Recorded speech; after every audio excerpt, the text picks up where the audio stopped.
students. My name is Irfan Ahmed and our today's topic is cardiovascular system and physiology of heart.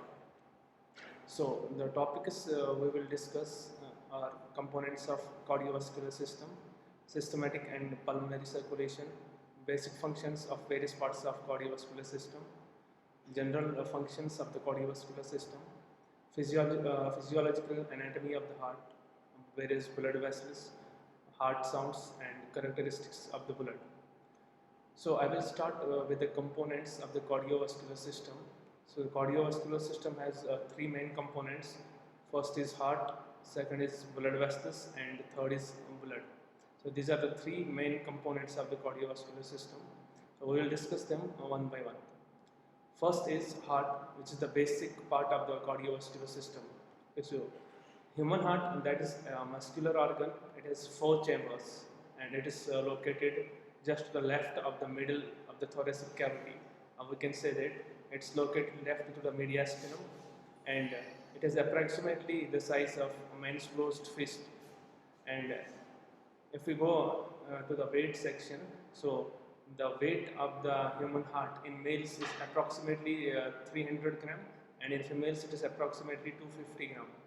So the various functions of the heart are the main function of the heart is that it is an essential pumping organ of cardiovascular system, where the right heart pumps, right part of the heart pumps deoxygenated blood. Deoxygenated blood means that's returned from the body tissue. Okay? So right heart pumps deoxygenated blood that's returned from the body tissues to the lungs for gaseous exchange. So in lungs there takes place exchange of gases. So exchange of gases that always takes place in the lungs, where carbon dioxide is exhaled and oxygen is inhaled, while the left heart pumps oxygenated blood that's returned from the lungs, okay, to tissues that is very essential for cellular respiration. Okay.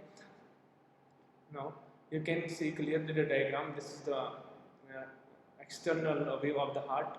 As you can see from the diagram, there are various parts like left common carotid artery from my right side, left subclavian artery, aortic arch, various parts are there, left atrium, auricle, circumflex artery, left ventricle. Okay, and broadly speaking, that heart has two parts, one is apex and another is base. So at the bottom there is apex and at the top there is a base, and there are also other veins like like superior vena cava, inferior vena cava, ascending aorta, descending aorta, and right pulmonary veins. So this is the external. If you see the heart externally, its view will be like this. Okay, so this is the external view of the heart. Okay. Now coming to the chambers of the heart, heart has 4 chambers, hollow cavities. Chambers means hollow cavities within the heart for containing blood. Okay.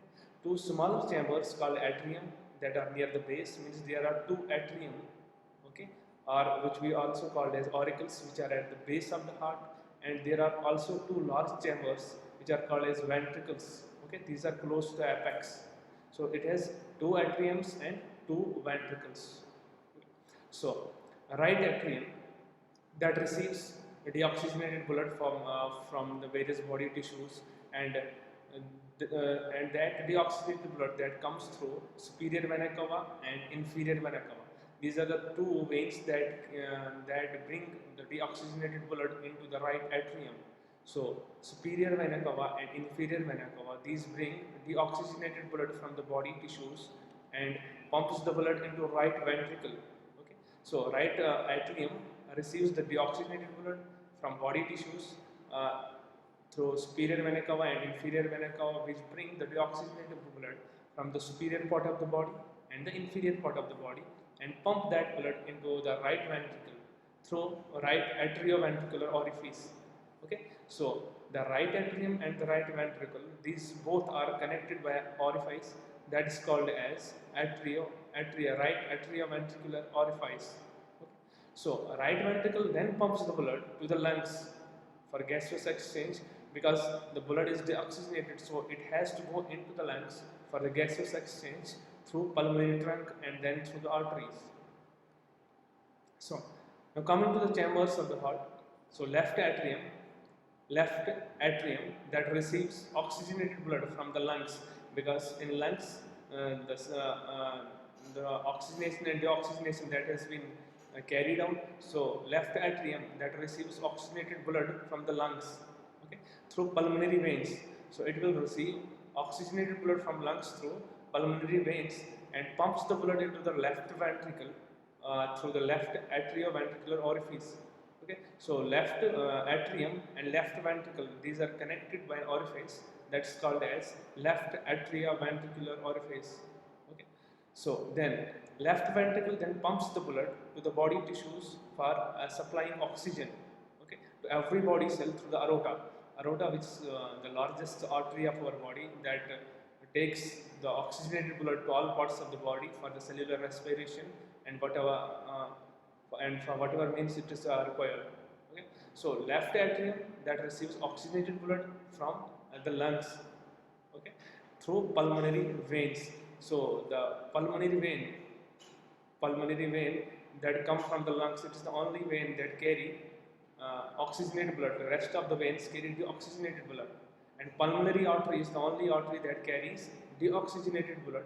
All other arteries carry oxygenated blood. So these are the two exceptions which are included in this. Okay.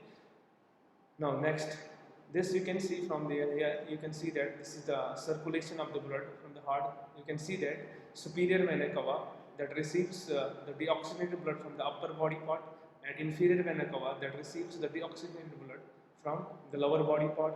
That deoxygenated blood goes into the right atrium, then through tricuspid valve goes into the right ventricle, and from right ventricle it goes into the lungs, and from the right ventricle it goes into the lungs.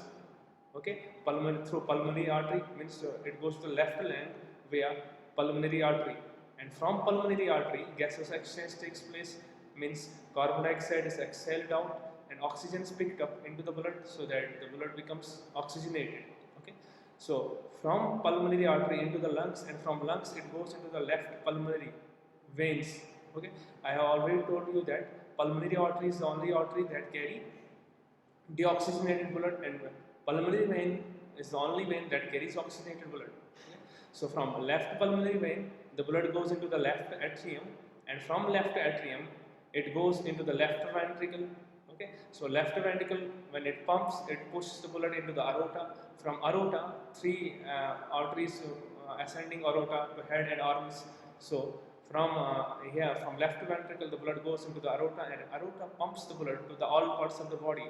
That is the circulation. You can clearly see the blue line indicates the oxygenated blood, while as the red line indicates the deoxygenated blood or unoxygenated blood. Okay, so this is the circulation of blood in our body and heart. This is called as systematic circulation. So you can clearly understand this from this diagram.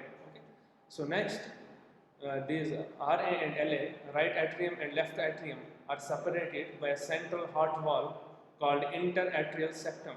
So the two atriums, right atrium and left atrium, these are separated by a central heart valve that is called as interatrial septum, and while right ventricle and left ventricle, these are separated by interventricular septum. So auricles are separated by atrial septum and ventricles are separated by ventricular septum. Okay, so left ventricle, that has a thicker myocardium layer. Why it has a thicker myocardium layer? Because it has to go for stronger contractions. Okay, so left ventricle has a thicker myocardium, that is for stronger contractions, and it contains rough ridges that are called as tuberculi carne, which are containing a blood volume in exercising conditions. Means these tuberculi carne, these contain a larger blood volume in exercising conditions. Okay, so one thing you have to note that coronary arteries supply oxygenated blood to the cardiac muscles.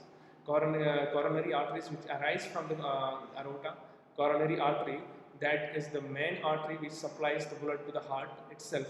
So heart itself needs the blood that is given by the coronary artery. So two heart valves are located between atria and ventricles. Those are atrioventricular valves, which are called as AV valves. And it includes tricuspid valve, that is between right atrium and right ventricle, and bicuspid value, or which is also called as mitral value, that is between that's between left atrium and left ventricle. Okay, so two heart values are also located at the exiting arteries. These are called as semilunar valves, or we can also call them SL valves, which include like pulmonic semilunar valve, that's at the base of the pulmonary trunk, and other is aortic semilunar valve, that's at the base of the aorta. Okay, these are the heart valves. These are the valves of the heart which control the flow of the blood from auricles into ventricles and from ventricles into the whole body. So there, the flow of the blood that is controlled by these valves. Okay. So each arterioventricular valve that contains cusps, that's called as extensions. These are the extensions of the endocardium. Okay, and other things like chordae tendineae, papillary muscles. Okay, so the later two like chordae tendineae and papillary muscles, these are designed to prevent the eversion of the cusps into the atria. Okay, so AV valves, atrioventricular valves, these always prevent the backflow into the atria, while as semilunar valves prevent a backflow into ventricles. So backflow of blood is prevented by these two. AV valves prevent backflow into atria, while SL valves prevent backflow into ventricles. Okay. So next, that is you can see this diagram. This is also the diagram of the heart, and this is the cross section study of the heart. If we cross section the heart, we can see it clearly. These are the various parts of the heart. Aortic valve is there, mitral valve is there, pulmonary valve is there, tricuspid, right ventricle, chordae tendineae. So these R values are present in the heart. Okay. So circulation pathways, I have already told pulmonary circuit that allows deoxygenated blood to be transported into the lungs for gas exchange, so that oxygenated blood can once again flow into the left heart. So if we sum up this, that deoxygenated blood from body tissues, it comes from the superior and inferior vena cava. So these are the two veins which bring the deoxygenated blood, and then goes into RA, means right atrium, through tricuspid valve, go into right ventricle, and from right ventricle through pulmonic semilunar valve, go into pulmonary arteries, and from pulmonary arteries go into the lungs for gaseous exchange, where gaseous exchange takes place. From there, the oxygenated blood comes and it travels into pulmonary veins, and from there it goes into the left atrium, then through the bicuspid valve into the left ventricle. So that is the circulation pathway of the blood in the heart. Okay. So you can clearly see that this is the pulmonary circuit. This is the pulmonary circuit of the heart. Okay, pulmonary circuit, and second is systemic circuit. These are the two circuits. Okay, red indicates oxygen-rich blood, carbon dioxide poor blood. So red line, the diagram where you can see the red color. In diagram where you can see the red color, that means it's oxygen-rich blood, and where you can see the blue color, that's oxygen poor blood. Okay, blue color is oxygen poor blood, and red color is oxygen rich. Okay, you can see that heart and lungs. Pulmonary circuit means the circuit which is completed by the lungs, and systematic circuit means the circuit which is completed by the heart. You can see this from the diagram. The arrows indicate the flow of the blood. Okay. So next is what coronary circuit. Coronary circuit allows oxygenated blood to be delivered to the cardiac muscles or cardiac muscle cells in the heart wall, and its deoxygenated blood is drained back to the right atrium. So the oxygenated blood in the left ventricle, that goes into the aortic semilunar valve. From there it goes into the aorta. From aorta it goes into the coronary arteries, then into arterioles, then into capillaries which are present in the myocardium for gaseous exchange, and from there the oxygenated blood travels into venules, and from venules it travels into cardiac veins, from there into cardiac sinus, and from cardiac sinus into right atrium, that's coronary circuit. And next is systematic circuit. So systematic circuit that allows oxygenated blood from the left heart to be delivered to tissue cells through arteries and arterioles, and then the oxygenated blood that is transported back to the right heart through veins and venues. Okay. So I can sum up this as systematic circuit Oxygenated blood in left ventricle, that goes into the aorta, that goes through the aortic seminal valve into aorta, and from aorta it goes into the arteries. From arteries it goes into the arterioles, and from arterioles it goes into the capillaries and tissues where gaseous exchange takes place. Then the oxygenated blood drops into venules, then it goes into the veins, then superior vena cava, then inferior vena cava, then right atrium. So this is the systematic circuit which brings the oxygenated blood. Okay. So cardiac cycles are mainly controlled by the nerve impulses, while the hormones only can influence the heart rate. Okay. So hormones always influence the heart rate, and the cardiac cycles these are controlled by the nerve impulse. Okay. So this is the coronary circulation which you can see from the diagram. I have mentioned in the diagram the coronary circulation. You can see the various parts, you can see the various arrows which define from where the blood comes in, from where the blood goes out. So these are the various parts. You can clearly see from the first diagram, A diagram, where is the pulmonary trunk located, where is the aorta located, where is the left atrium circumflex artery located. So these are the various parts, and through this the circulation of blood is carried out. Okay. So two mechanisms are there which regulate cardiac cycles. One is intrinsic control, which contains the pacemakers and a conduction system, and extrinsic control that contains sympathetic and parasympathetic nerves and hormones that influence the pacemakers and affect the heart rate. Okay. So first system is impulse conducting system of the heart, that's intrinsic control. Okay. So intrinsic control, there are a group of special cells that are specialized for the conduction. These are specialized for conduction rather than contraction. Okay. So sympathetic and parasympathetic are innervated by both. Okay. So these regulate the cardiac rhythm is regulated by them, and they adopt cardiac output as per the physiological, as per our needs of the body. Okay. So components of this are sinoatrial node, which is also called as the pacemaker of the heart, which is a cluster of cells which sets cardiac rhythm, and it is located near the inlet of the superior vena cava. You can see in the previous diagrams that's located in the inlet of the superior vena cava. Okay, so this was our today's class. So we have studied about the cardiovascular system and its various parts. So in the next class we will learn more about the cardiovascular system. So this is all for the today. Thank you.